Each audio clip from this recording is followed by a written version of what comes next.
Здравейте!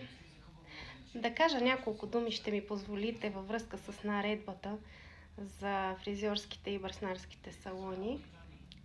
От 20 години, 21 години съм в бюти бранша и в началото, някъде втората, третата година, при мен дойде една клиентка, която всъщност ни беше редовна клиентка в крайна сметка, за процедура. И някак беше в много странно състояние. Лицето и цялото в едни червени такива, като рани, като петна. Не изглеждаше въобще добре. И тогава я попитах какво ти е. Тя каза, нищо ми няма.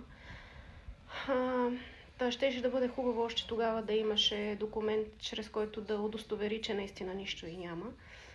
Аз в крайна сметка реших да не направя процедурата за коса, която искаше, сешуар или нещо такова. Не беше кой знае какво. Дори не беше свързано да й пипам лицето по някакъв начин, специално лицето. Но реших, че няма да направя процедурата и я отказах. Тя се разсърди, повече не дойде. Така че това с медицинската бележка в наредбата не смятам, че е лошо, тъй като здравето е най-важно и по този начин предпазваме здравето на клиента, както и на самия професионалист. Въпросът е, имах още един случай, в който даже съм направила скетч. Клиентка, която не беше добре, нещо ушипяване или нещо, не знам какво имаше. Това го разбирам след като трябва вече да мием боята, тъмна боя.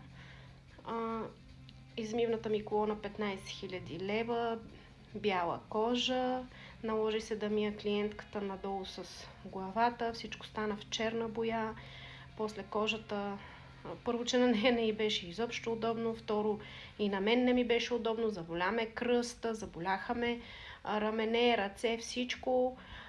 Трето, тази кожа, бяла кожа, не можа да се изчисти от боята и нали вярвате, че на следващите клиенти какво да им обяснявам? Защо е черен на стола, измивния от бял на петна?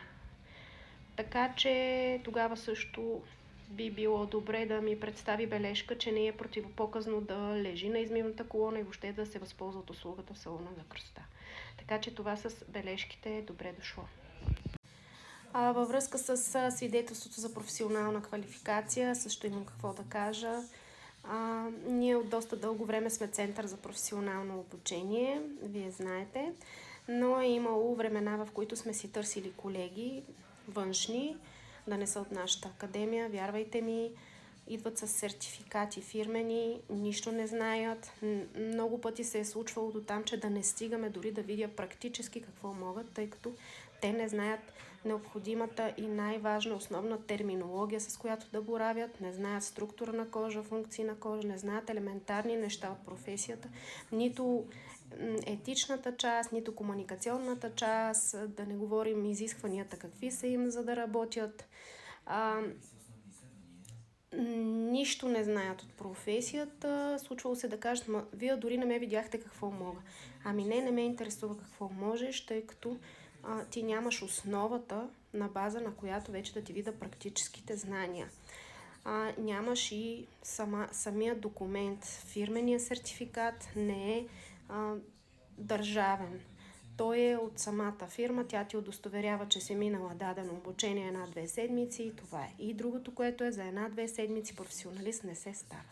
Затова приветствам, че професията фризьор, маникюрист, педикюрист, както и козметик, в момента ще се изисква да се удостоверява с знания естествено, но и подкрепение с съответния документ за професионална квалификация и това добре дошло.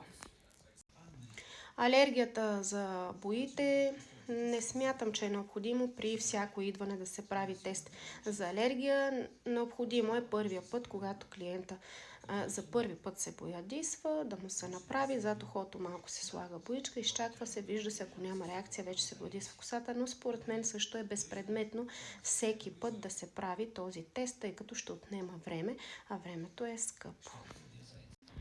За дезинфектантите, разбира се, че трябва да има жива септ, жива хекс, деконекс и така нататък, както и тези, които са електрическите, и въобще приветствам за дезинфектантите това, което се изисква.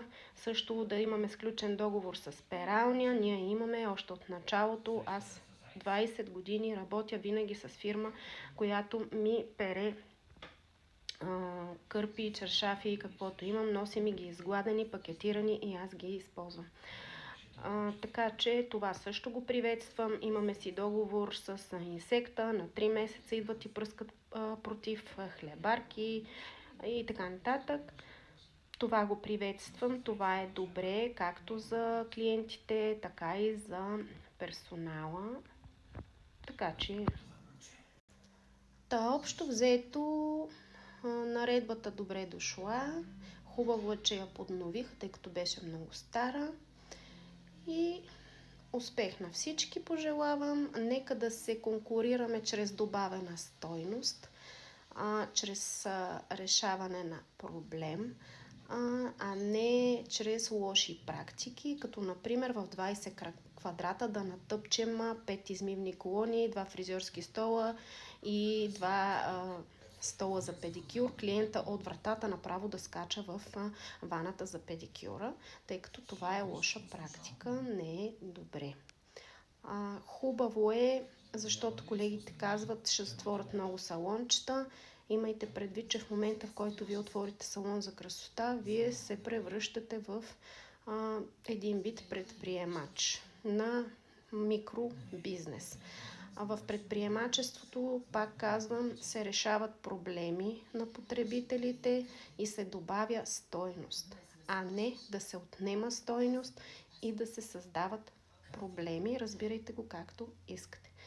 Хубаво е да се конкурираме с добри практики, спазвайки законите и правилата, а не чрез лоши такива.